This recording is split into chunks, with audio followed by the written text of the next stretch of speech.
Hello, everybody. I am Jennifer Johnson with TTR Networking, and we are here. It is June, a very sweltering June 2022.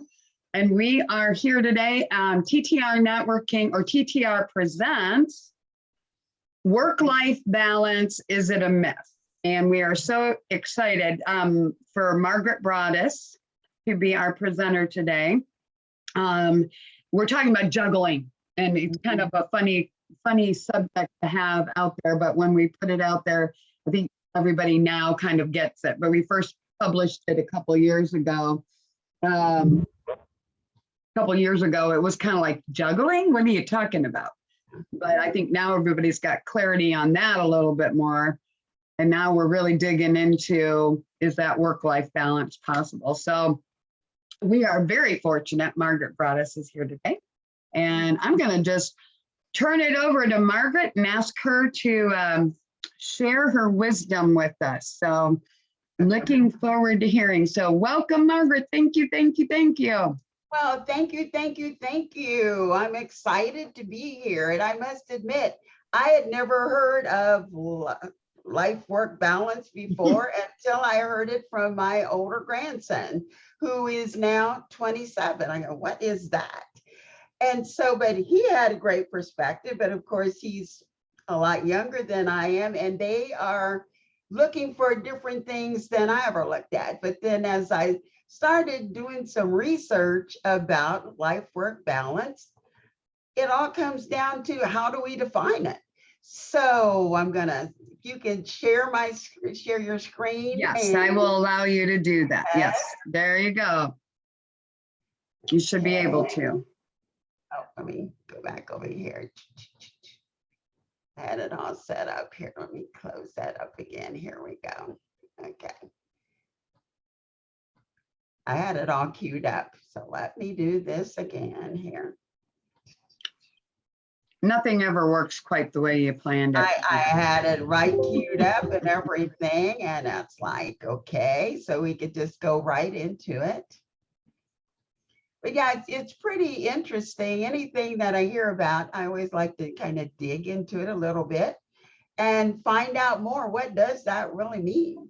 Yeah. So it's like, okay, here we go. So I'm gonna do slideshow. I always get excited when people are going to share their screen. It's like, what's it going to look like? What are you about to see? So can everyone see this okay? We actually can't. You cannot? No. Oh, okay, because I need to share. Yes, ma'am. Gave me the ability to share. Okay. Yeah, I did. Yeah. Okay. One critical piece there. Yeah, we'll get this. Let's see. Isn't it funny? All the technology we now have to all be able to do to, there we go. Yay! And if I don't do things very methodically, they don't work. And so I always know that I need to do this. So let me go back here. Oh, here we go again. Let me move you all over a little bit. There we go. Okay, let's do this. Yeah, I remembered you needed to be able to let me share, but I needed to be able to share. So here we go.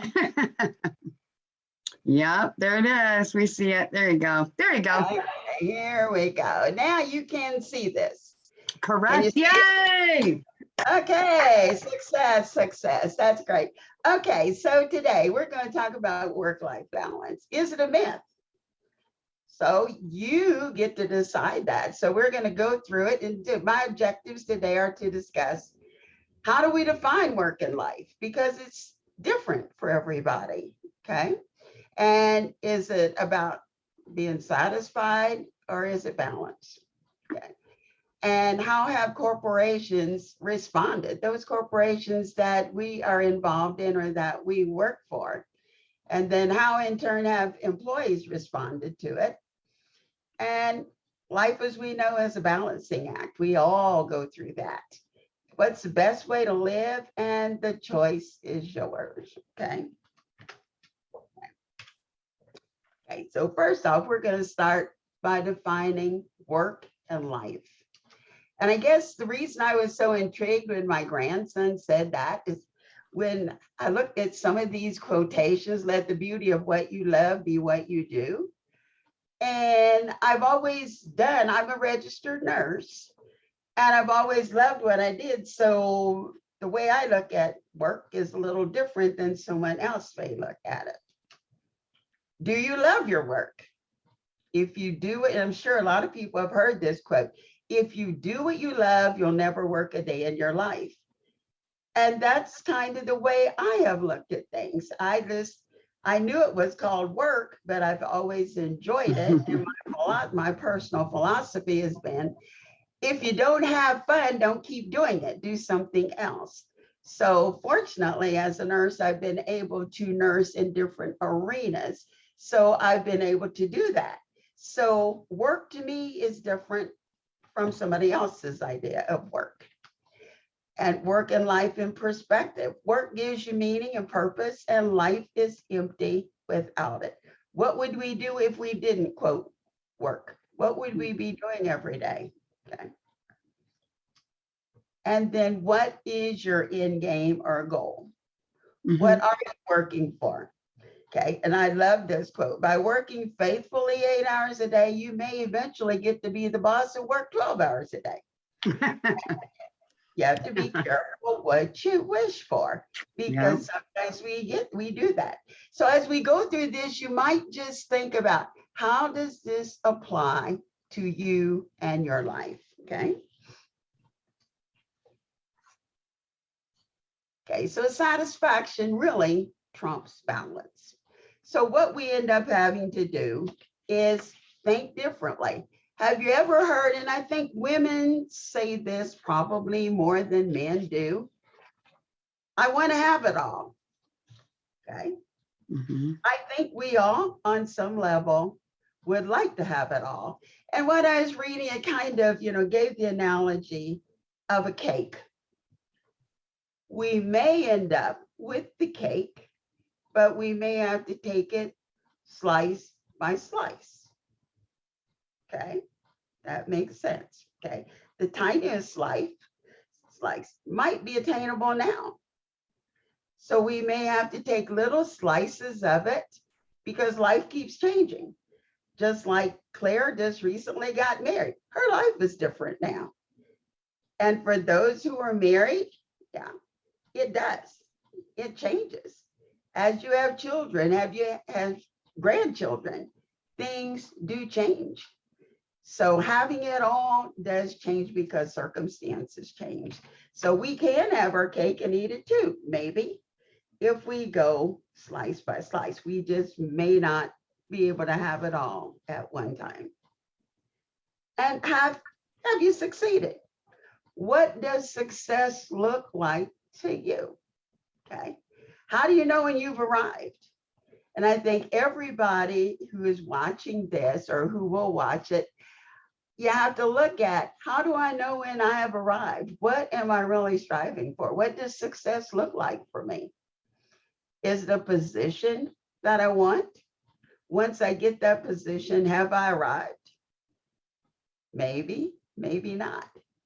And my grandson, you hear me refer to him a lot. He has a bucket list. I had heard a bucket list before. I never had one. I just kind of did. Some people are more strategic. They know what they want to do. So if you have a destination, you know when you've gotten there. That might be success to you. But the big question is it attainable? So as we get that slice, we have to enjoy it, rejoice in it, and then look to see, are we satisfied with this? And if not, we go back and get another slice of it. One of the problems that has happened is the discussion about work-life balance, whether or not it exists. When we work for corporations, I've worked for a lot of healthcare networks, and I'm sure all of you have worked for a variety of corporations. They really don't know how to have this conversation with employees. I know there will be different kinds of employee initiatives. How can we make things better for you? Okay. They may even send out some surveys to get your opinion on how you feel about what you're doing. How can we make things better? And the basic thing is people want more satisfying lives. They want more satisfying relationships, whether it's on a personal level or if it has to do with where they work. Where we work, we spend so much time with various individuals that makes a big difference too. A lot of times we seem to spend more time on the job than we do with our personal families. There was a study that was done by the Pew Research Study Group. And what they found that only 27% of those who responded were satisfied with their jobs. Pretty low, pretty Mhm. low, pretty low. Okay. And then more than 50% of them were feeling overwhelmed because we all get overwhelmed with different things. And I think even now, since COVID and since we're working in a different way now, there's so many other things working at home, everything has been disrupted. So a lot of people are feeling very overwhelmed. They're having to juggle a lot of things. Their workspace is no longer just theirs. It seems to belong to the family. Okay, which Jennifer can attest to today. That she's got the kids there, the grandkids there. And then 88% have a hard time juggling personal and professional responsibilities. How much time do they need to spend on each? When you're working, do you feel like you should be doing some things at home? What am I going to cook? Oh, I've got to take the kids to soccer. So many things we have to do. So, and a lot of this is kind of self-imposed sometimes. It's because of our beliefs, what we should be doing. And it all goes back to how satisfied am I feeling with what I'm doing? Okay. So it's a moving target all the time, and it does change. As we get older, we have shifting responsibilities, shifting values. So we look at things differently. I know I look at things a lot differently than I did before I had a daughter, before I had grandchildren. And a lot of things change. And sometimes we don't even realize that they are changing until that used to matter to me. It doesn't seem to matter as much anymore. So a lot of times we just kind of put on a happy face and go about our business. Okay. So people are really deeply dissatisfied personally and professionally. If people were really honest and just, I'm not going to ask questions of you. I want you to ask questions of yourself. How satisfied are you with the job you're doing, with the industry you're in, and how things are going on a personal level? What is your satisfaction level? Okay. So companies do need to help employees with systems to drive increasing levels of satisfaction because they know people will be more productive if they're satisfied. And it's hard to know what that looks like because often we don't know what we want. If somebody came to you today and said, you know what, whatever it is that's going to make you happy, we're going to try it. Would you be able to identify what that is so they could do it?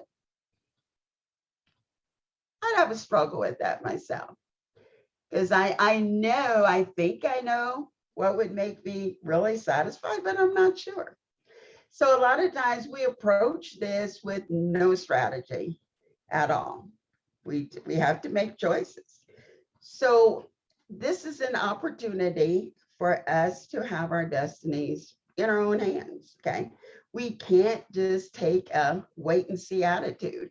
And unfortunately, and this is what makes me sad sometimes when I hear people say it, I mean, sad for them, but they're okay with it because it's their life. But, people have done things for years simply because the time goes by, another year goes by, another year goes by. And before you know it, you've done something for 20, 25 years that if you were really honest, do you really like that? And it's like, wow. Personally, that just never worked for me. And I have to say personally, because we're all individuals, that never made sense to me. So my personal philosophy has always been, if it's not fun, I'm not going to keep doing it. And I don't mean fun, rah, rah, rah. We have to have a good, jolly good time all the time. But it has to be meaningful. And I have to feel good about going to do it every day. And when it no longer meets that need, then I don't expect the place I'm working to change for me, but I need to change because perhaps somewhere along the way, my priorities have shifted. So we always have to just be really honest with ourselves and have a really, a strategy to look at. Do I continue to do what I'm doing? Or is it time to do something else? Hope is not a strategy. And we hear a lot of people say, I just hope things will work out. Well, hope has never been a strategy. So, what they say is insanity is doing the same thing over and over and over, and we expect a different result. And we know that this doesn't work that way. So we have to be proactive. So a lot of times I remember so well I was an orientee someplace, and the person who was orienting me was very good. And I asked her, some questions, and it turned out she really hated what she was doing. So I was curious, and I said, so why do you keep doing it? I was just curious. But she said, to be honest, I'm afraid to do anything else because this is what I know. So you have to ask yourself, do I keep doing the things I tell myself I'm satisfied, but I'm fearful to do anything else when actually we can do a lot of other things? What if it doesn't work? If I try something else? But then we have to ask ourselves, what if it does? It may work. So a lot of people just kind of stay in the same thing all the time, which is unfortunate. Well, life's a balancing act. So avoiding a fall, we have to know what matters, okay? And satisfaction doesn't stem from experiences and things. Sometimes we think if we just had this, if we were someplace else, we would be more satisfied, okay? The thing about it is we have to have wisdom. It helps us realize who we become is more important than what we do or do not have. So that's when we really have to get clarity on what's going to help us become the best version of ourselves. Sometimes the things that we have put so much value on, we look at it and is it really adding value to us? Or is it not adding value to us? If we didn't do the same thing all the time, what would our life look like? Sometimes we're doing things because somebody thought it would be a good idea. I had people tell me that before. Somebody told me I should come become a nurse. Why? Oh, I'm good at helping people. Well, it's a little bit more than that. So when we're really honest with ourselves too, whatever you are doing today, are you doing it because you want to do it or somebody thought it was a good idea? I mean, our young people face that all the time as they get ready to complete high school and it's time to decide what they want to do with their life. When they say they don't know, we're not always okay with that. They've not had enough experiences yet to determine what they want to do. So we have to get some experiences and find out, does that satisfy us? Okay. So we have to get clarity on that. Okay. What we previously felt was important no longer is. Can you think back even 2 years ago? What was important to you? And all of a sudden you go, boy, that really just used to really get to me. Now it just doesn't seem to be a big deal anymore. And I know when I've had that happen, sometimes I've been shocked. I didn't realize there was a transition that had occurred. All of a sudden, the things that mattered so much don't seem to have the same value anymore. So once we stop listening to all of those other voices that are saying you should be doing this, or you should be interested in that, when we can get clarity on what we want, a lot of times we make some decisions that nobody else understands. You know, your boss may not understand when you go in and tell them, by the way, I'm giving my 2 weeks notice. And they want to know, well, what are you planning to do next? They might look at you like you've lost your mind because you go, you know, I really don't know yet.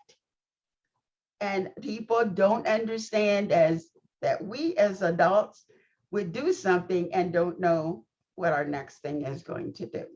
What is that going to be? Sometimes our friends, our families, sometimes even your spouse will not understand that you are no longer satisfied with what you do. And, you know, everybody has talked about the great resignation. All of a sudden, people have decided, I'm not going to do that anymore. And no one can seem to understand, but there is this sense of dissatisfaction. I don't know what it is. I just know it's something and I need to find out what it is. So you'll have people who will question your decisions. You might even start having some self-doubt, but we have to learn that what's important to us is what we need to follow. Hey, this is corporate America's answer to the best way to live sometimes. And for managers, if any of you are managers, you know that everybody is different and it's great to work with different types of people. But there are 3 different philosophies today. You've got somebody on the team, they're an individualist, okay? What's in it for me? If it doesn't have anything that's of value to me, just count me out. I'm just not going to be immersed in it with both feet. Then you got the hedonism. If it feels good, let's just do it. Let's just do it. No matter what, whether it makes sense or not, it feels good. Life is short. Let's just do it. And then you have the minimalists. What's the least I can do? I'm coming to work. I'm going to get a paycheck. I've had people say that to me before. I'm here for a paycheck, which is, at least they were being transparent. They're being true to themselves, so you know what to expect. But these are the philosophies in the way that corporate America looks at us today. And how do we do it? So it is very challenging for a manager today, because you bring all these groups of people together. And so whatever group you may fit into, that makes it very challenging on you to get satisfaction from what you call work. Okay. There was a poll done, and they asked for people to just throw out, kind of brainstorm what the best way to live is. And so these things, and it's on, let me find it, it's beststuff.com, BESTUFF.com. And these are listed in order of most to least. Okay. So the best way to live, people were saying, with an open mind. Okay. Seems important, because if we have a closed mind, we're not really open to taking risks. We're going to probably keep doing the same thing that we've been doing for 20 years, 30 years, because it's safe. We don't see anything different. Okay. Next thing was doing what you want when you want and not having to answer to anyone. How many likes that? I think many people feel that way now. Whether they're honest about it or not, how many people could actually tell their boss that? Yeah. Or never losing sight of what is really important, but keeping in mind what's really important is different for everybody. Being an individual, not having to be like everybody else. And how often do we have people say, well, people won't let me be an individual. They want me to conform. And younger people now, if you're having to manage them, they're really going to rebel on that. And, some of us, as we grew up, that was not okay to be different. Living instead of existing. So some people feel, you know what? I have a job, I get a paycheck, and I'm satisfied. So yeah, being able to laugh at yourself. Do you laugh at yourself? For some people, writing stories, dressing uniquely. When I saw that, the first thing I thought of was, how many people, I saw somebody who said that she changes her hair color every 3 weeks. Yeah. So she's unique. She's being an individual and she's dressing uniquely. And that's what managers have to deal with. They're not giving up hope. Okay. Being a positive thinker, which is kind of hard to do sometimes. Our world is totally different now, but we have to have positive thinking and living for today, but we still have to plan for tomorrow because we do hope tomorrow comes. Okay. So that in itself is a balancing act. Believing in the ones who deserve it the most. And how many people do we know who are truly spontaneous? I know sometimes I think I am, but I'm not that spontaneous. Sometimes we like to be more spontaneous. Being alone, living a bold life. What does that look like? How many people do we know who just all of a sudden they decide to sell their home, they rent an RV, and they say, we're going across the country. It's something we always wanted to do, and we're doing it. Okay. Unending curiosity, living on a farm or living it up. So these are what some people see as living their best life. And as you can see, it's very random all over the place. Okay. So if we're going to look at a strategic approach instead of just randomly, there are some commonalities to it. Okay, the first principle, you're here to become the best version of yourself, whatever that is, whatever that is. Keeping in mind, it's not keeping up with the Joneses, or, the Joneses kids are going to this school, so our kids have to go there too. Or they have 2.3 kids, we have to have 2.3 kids too. But being the best of who you are. But that does require some self-discovery. Who are we? I think, when we think to COVID, and this is what I've always said, I think that on some level that COVID happened, it forced all of us to look and see, who are we? What do we really like? And the things that we had to stop doing, how important are they to us? Do they take on more importance? Did it give us a time to just really figure out what our life is and what it needs to look like? Principle 2 is virtue.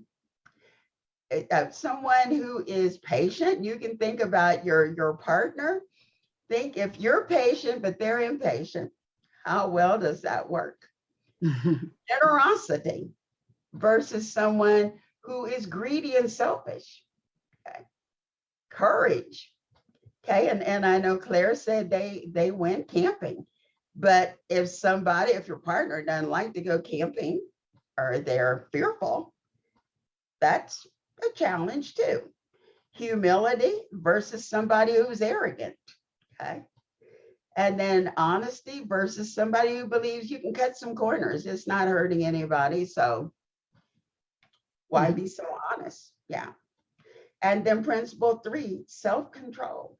We live in a society now where it's gimme, gimme, gimme. I need it today. So we don't like to delay gratification.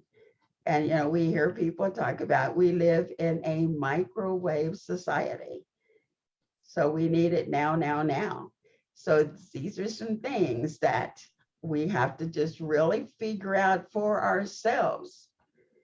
How do we fit in here? What's important to us? Once you do figure this out, okay, it comes down to satisfaction. Once you have figured this out and figured out what is satisfying to you, you're then able to get a good night's sleep, to relax and be comfortable with who you are. So no one anywhere that I looked would say that having work-life balance is truly a thing. It depends on, first, can you divide up work and life? Like I said, for me, I love what I do, whatever I'm doing. So it's not work for me. So it's kind of hard. I fold it in. So we have to look at, are we satisfied? And that's what it pretty much comes down to.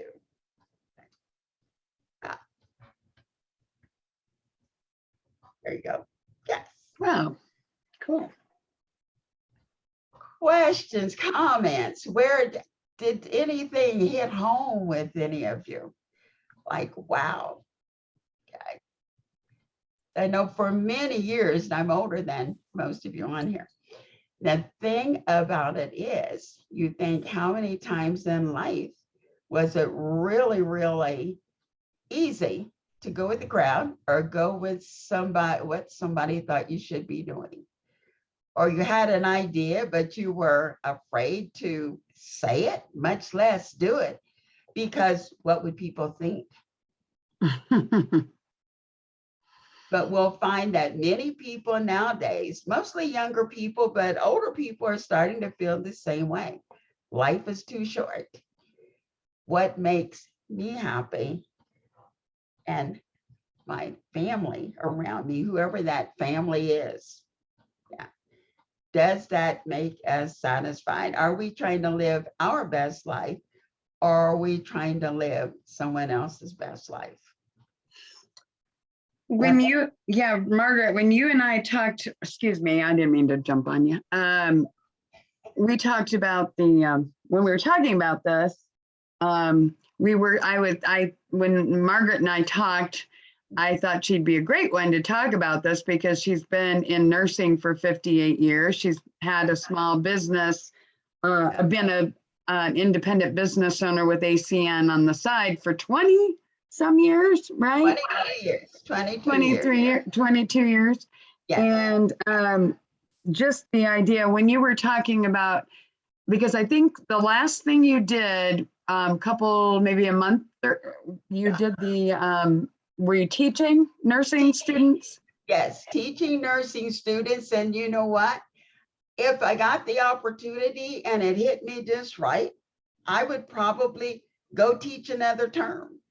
It's the thing about it is, it's not work to me, because I find that when I am, quote, juggling, I'm more productive because I'm truly satisfied In what it is you're juggling. Right, because some of my students text me the other day saying, we miss you, we're about to graduate, and just those things that are rewarding to you. Those are the things that keep you going. Whether you've got customers that are satisfied or you've been able to help somebody, whatever makes you feel, rewarded and makes you feel like you make a difference, then it no longer becomes work to me. It's that, and nursing worked out fine for me. It wasn't something that I said, oh, all my life. As a little girl growing up, I wanted to be a nurse. Just was not me. It just never thought about it. And that, my biggest aspiration, I like to play with play money, and I want to be a cashier. Big dream. But, when the end of high school was coming, we had to make some decisions. And so I had joined a Future Nurses Club, and we went and we did some tours. And I thought, well, that sounds pretty cool.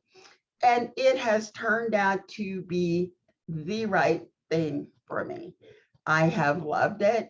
And, many people look forward to retiring.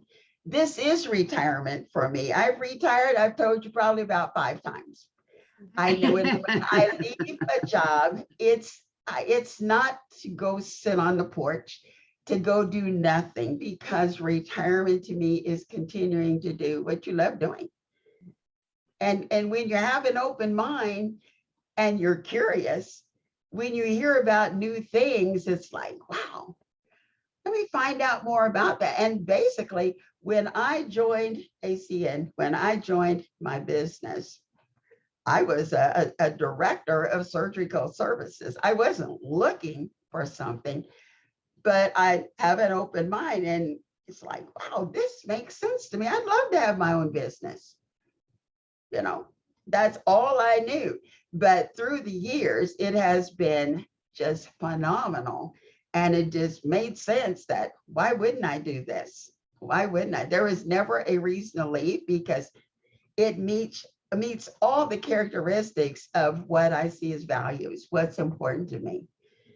And so I've just been open-minded. And so therefore, that's why I've done the things I've done. And nursing was perfect for me, because I can keep it fresh, because I can go, I've been a dean of nursing, I've been an educator, I've been a I love bedside nursing, no matter what else I'm doing.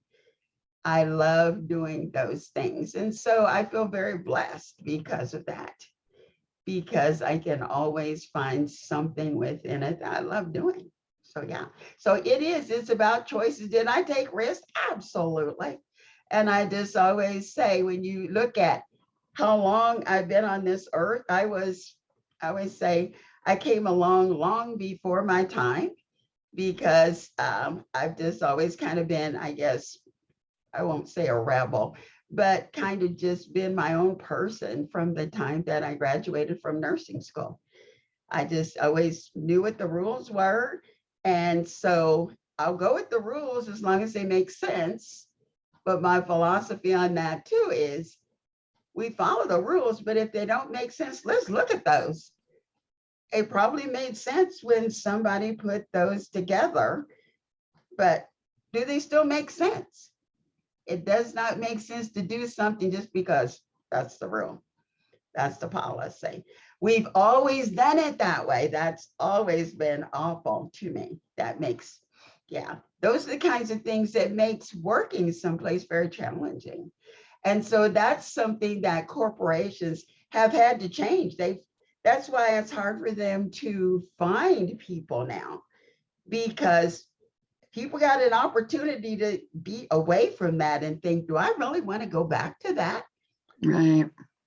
I never liked that, but I was fortunate enough through the years that I was vocal enough in the respectful manner to try to be a part of, let's see what else we need to do, versus this is the way it is. That never made sense to me. It still doesn't. We've always done it that way. Well, you might have done it that way 30 years ago. Right. So why are we still doing it that way? So that was another reason. I just knew, okay, when I get tired of that, I have my business. So I just never have to put up with that. Yeah.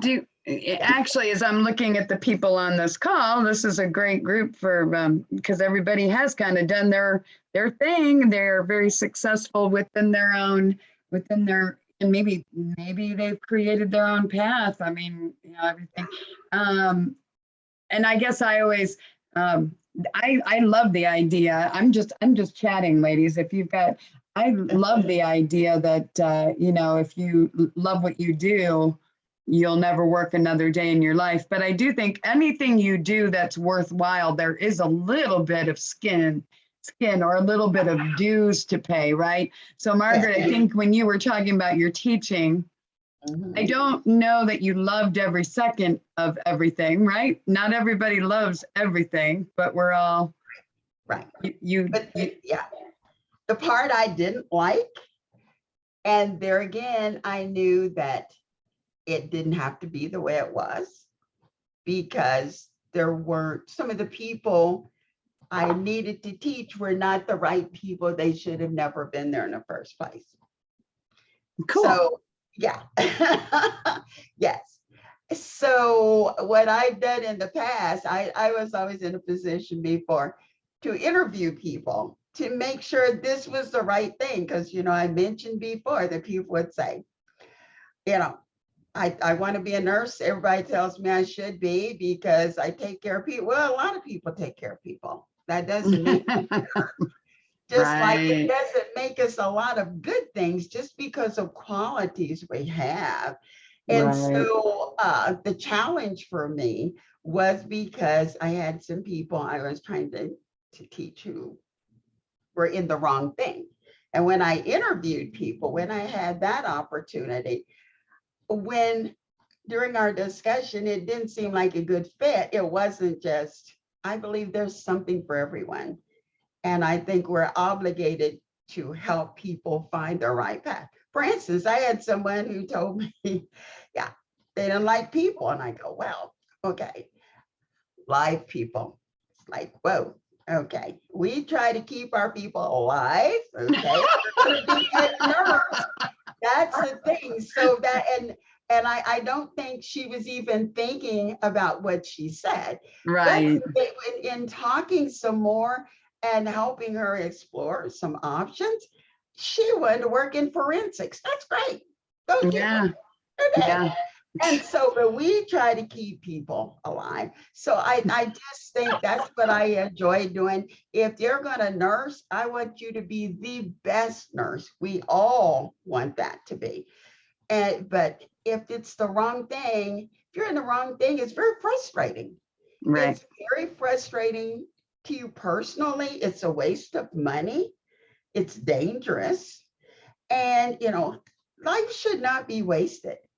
And I truly believe everyone can excel in something, but it has to be the right thing. And sometimes it takes us 2 or 3 different tries to figure out what it is, Right. instead of trying to fit into little silos of, well, this is what this job is. So that's, Yes. yeah. Margaret, can you tell us, because when Margaret and I were talking about doing this, I said, coming from somebody who's got the track record, and I didn't want you to not tell us about ACN. Can you give us your elevator pitch, and then we'll make sure everybody, please put your contact information in the chat. I probably should have told you that, but I know Claire's in a new job, and I know that Bryn doesn't, we don't all know each other, but Margaret, go ahead. Tell us about ACN. I will give you my quick pitch, and I am going to give a longer presentation tomorrow morning. Yeah, yeah. On our networking. Yes, ACN. Let me blow my nose here. It's like, okay, this got.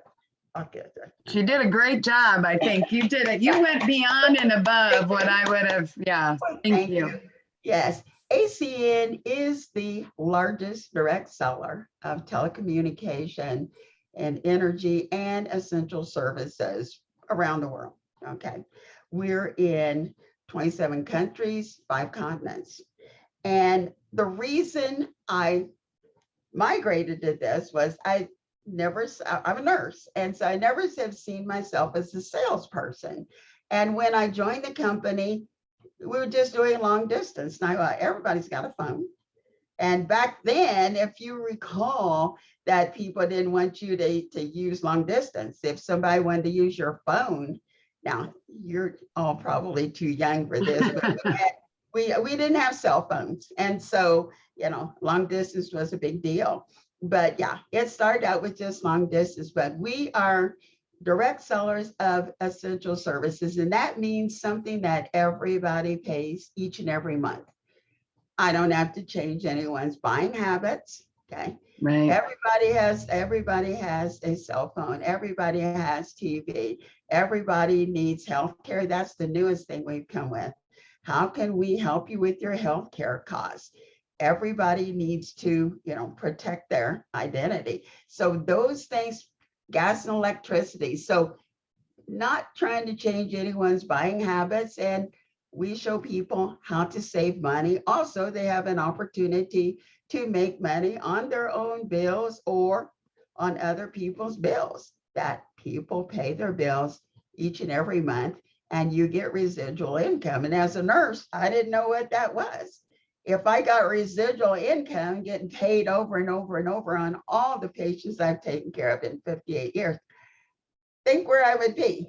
But yes, but making residual income, getting a customer once and getting paid time after time, year after year, as long as they pay their bill.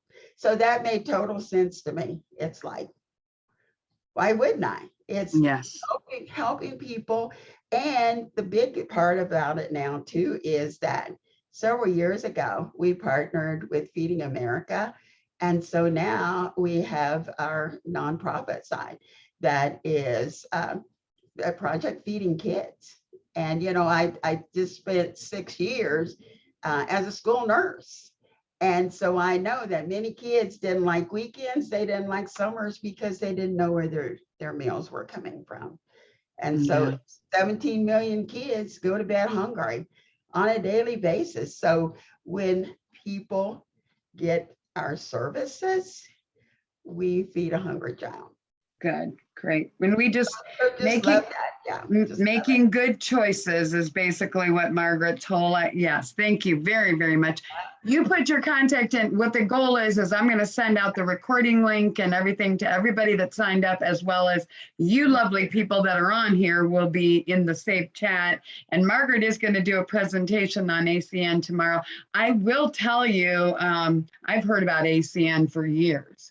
And so somebody being with the company for 20 plus years is amazing. So we're going to do this very quickly, and I want to make sure everybody gets to. So Bryn, do you want to tell us who you are in your little elevator pitch, whatever that means? You're muted. You're muted. You look great, but you're muted. You're welcome. Hi, everybody. My name is Bryn Cochran. I'm an agent with Shelter Insurance, and I pride myself on being an agent that helps communicate with my potential insureds and my current insureds, and just work with people on making sure that you are accurately insured, whether it's health, home, life, auto, commercial. I do it all. So just really like to help navigate people through the insurance world because it's pretty complicated. So Bryn Cochran, Shelter Insurance. Yay, thank you for being on, Bryn. Good to see you. Okay, good. And Claire's the newlywed. So go for it, Claire. Hey everyone, I'm Claire. I'm the lifestyle director for a retirement community called Britton Falls with Del Webb. I plan all of their community events for all of my residents.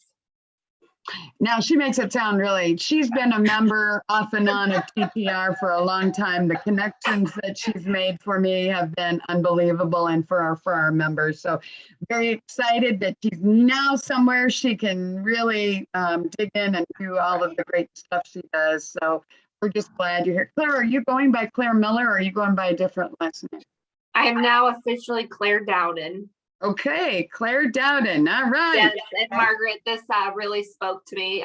This was a major reason for my employment change was work-life balance. And with being married to a man that has a 6-year-old son, it was really important for me to slow down. So I made a professional choice to kind of take a couple, just take a new job. So this really spoke to me. And then she reached out, and it's giving me goosebumps because she's been part of our network for 3 or 4 jobs, and all of it really pandemic related, although also just, human necessity. I'm just so happy you're in a good place. We're excited for you and to learn more about Del Webb. And I'm excited about Del Webb. I'll tell you guys about that, but I'm excited. I am really excited. I'm just happy they got a good lifestyle director too. So Nicole, you wrap us up and then we're gonna close down the shop. Go ahead. Well, I just want to say how wonderful it is to see everybody. And Me Margaret, too. woohoo! I just love it. I left you a note, your inspiration, and you are so right. I took that pivot right before COVID hit and just never looked back, and just happiness and just so thankful. And big part of that is to Miss Jennifer on my left. Yeah. Everybody in TTR. Woohoo! So, just so thankful. But I'm an appreciation advisor. We send out cards. Also, I am a blogger teacher, and I'm so excited. Have a new class starting on Saturday. It's an 8-week class, and where you pretty much we help you. How do you say? Create or talk about what's needed for your blog homepage. And I love it. I just ended, a class just ended, and we have so many great creatives in there. And it's just, blogs can be podcasts, the traditional blog, that has the articles and the how-to, and just so much fun. So I'm sorry, I want to wrap it up, but No, you did. You're Oh, great. that's great. Does do anybody have a doubt that she's an appreciation advisor? Or she makes you feel so appreciated. I mean, amazing. Thank you, Margaret, so much. I'm going to stay around and talk to Claire for a few minutes after. So we're gonna stop the recording. Everybody else have a safe day. Claire, you have a safe day too. But thank you, Margaret, and thank you, ladies, for joining us. I'm going to stop the recording, and thank you so much. And we'll see you at our next TTR Presents sometime in July, I'm sure. So